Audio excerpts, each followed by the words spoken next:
I'm about to get married, but his mother just tried to unalive me and my baby, so I'll need to unalive this wedding instead.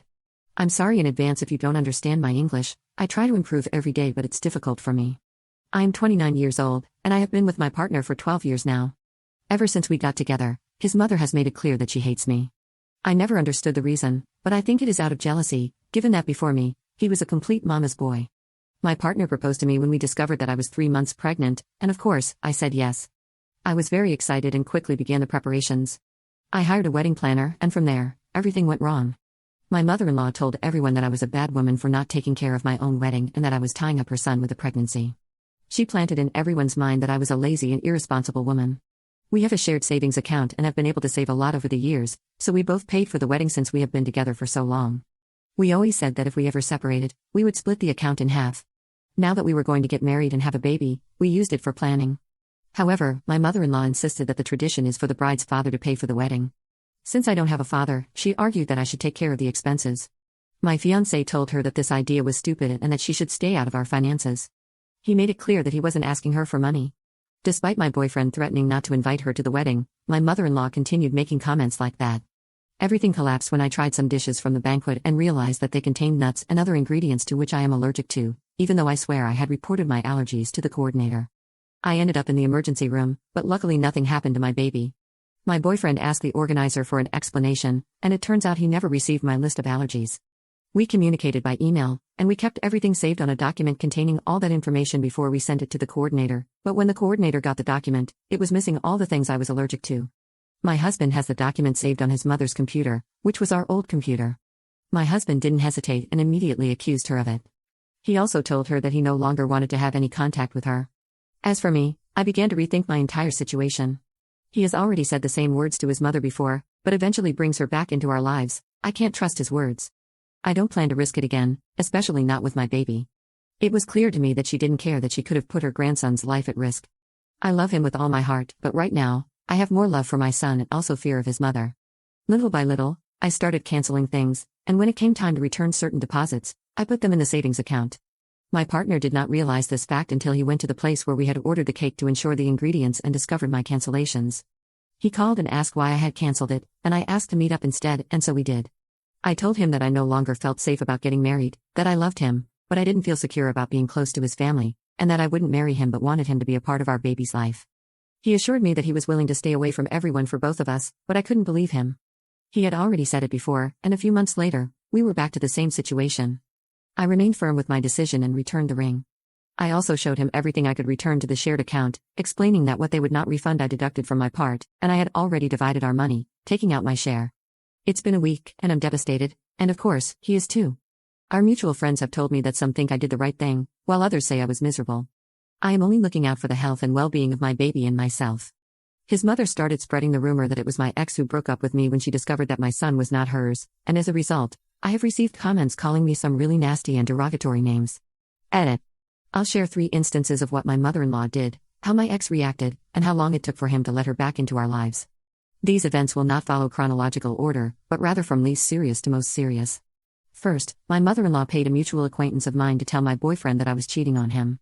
She took advantage of the fact that I was visiting my native country, Chile, for national holidays. Initially, my boyfriend believed the friend, but when he asked for strong evidence and they had nothing, they had to change their strategy, claiming that I had forced them to eliminate everything. When I returned, my boyfriend didn't say anything to me for a month. During that time, he acted strange, was controlling, and even checked my phone. This was the final straw, and I asked him for explanations. He didn't want to provide any, but his sister told me everything. Due to the mistrust, I broke up with him and didn't speak to him again for 6 months.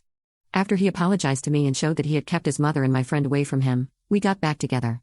Almost 4 months later, he told me that his mother had apologized to both him and me and wanted us to visit her.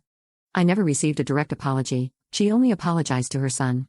Second, a few years ago, I had an accident that left me with a scar resembling a cesarean section scar. One day at her house, we went into the pool and she saw my scar. From that point on, she kept insisting that I had a son. She asked, where was my son, and suggested, surely you abandoned him. She even went so far as to say, surely he belonged to a married man, and that's why you didn't say anything. Now you want to turn my poor son into a stepfather. Despite my explanations, she kept pushing her accusations, and feeling frustrated, I left her house. My boyfriend later told me that I was rude for leaving his mother talking to herself. I then told him that if he wasn't going to defend me, it would be better for us to break up. Although he didn't want to end things, he eventually spoke to his mother to stop her from spreading false accusations, but she had already told everyone that I was a dirty woman trying to make her son a stepfather. My boyfriend claimed he stopped talking to his mother, but 2 weeks later, when I returned from work, he was in the bathroom, and his mother was rummaging through my drawers. When I confronted her, she demanded to see photos of my son. I told her to leave, and she started swinging at me. My boyfriend emerged from the bathroom and witnessed his mother calling me a number of derogatory names while getting physical with me. He eventually kicked his mother out of the house. A month passed, and out of nowhere, he told me to get ready, saying, "Let's go out." When I asked where we were going, he said to a restaurant to celebrate his mother's birthday. And lastly, this incident occurred when we were together for 2 years. I had shared several occasions at his mother's house, but never for Christmas. During that dinner, each dish contained 1 or 2 ingredients that triggered my allergies. I couldn't eat anything, and I practically had to force myself not to eat. Fortunately, I realized it before trying anything, just before putting the food in my mouth. She was aware of my allergies, but she pretended not to know. My boyfriend supported me that time and left the dinner with me. The next day, his mother went to his house complaining about why he left. It was the first time my mother-in-law confessed that she had never loved me, that she hated me, and she admitted that she did it with the intention of seeing if I would get a reaction. My partner kicked her out of the house and didn't speak to her again for an entire year. Later on, the lady faked that she had a heart attack and he allowed her back into his life. I found out years later that it was fake because my sister-in-law told me. Update 1. Thank you everyone for your comments and advice. It's been almost 2 months since my mother-in-law tried to poison me while I was pregnant with her grandson, and a few things have happened. My mother-in-law continued to spread rumors that I cheated on her son and that my baby was not her grandson.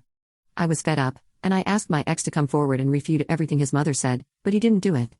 On the contrary, he told me, "Let's do a DNA test so that my mother will stay silent." I told him that I would not cater to her demands, and that if he wasn't going to defend me and his son, he'd better not even consider himself the father of my baby. Not even this made him react, so I blocked him and decided to consult with a lawyer regarding the issues of custody and parental rights. After that discussion, I had a really calm couple of days. The accusations simply stopped, and many people who were accusing me apologized. For a moment, I believed that my ex had come to his senses and defended me. However, the peace ended quickly. Last week, my mother-in-law entered my apartment, where she had previously lived with her son before we separated. She entered without my permission, and I don't know how or when, but she had a key. She stole my baby's ultrasounds and all my medical records from my house. Fortunately, I caught her just as she was running away from my apartment. I confronted her, and she tried to justify her actions by claiming that the ultrasounds also belonged to her son.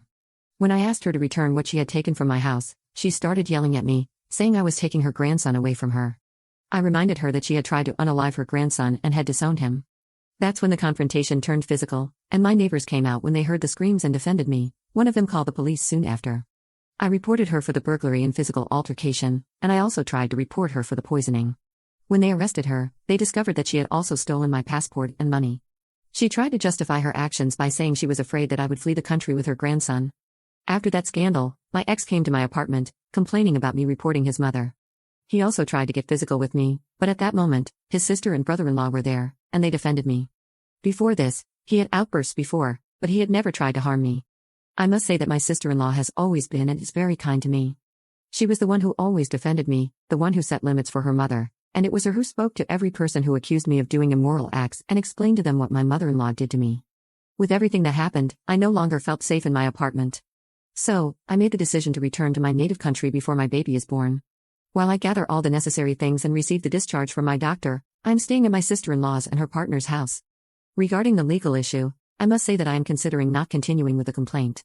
Given that this takes time, and I am already almost 6 months pregnant, my possibilities of leaving before my daughter is born are being limited.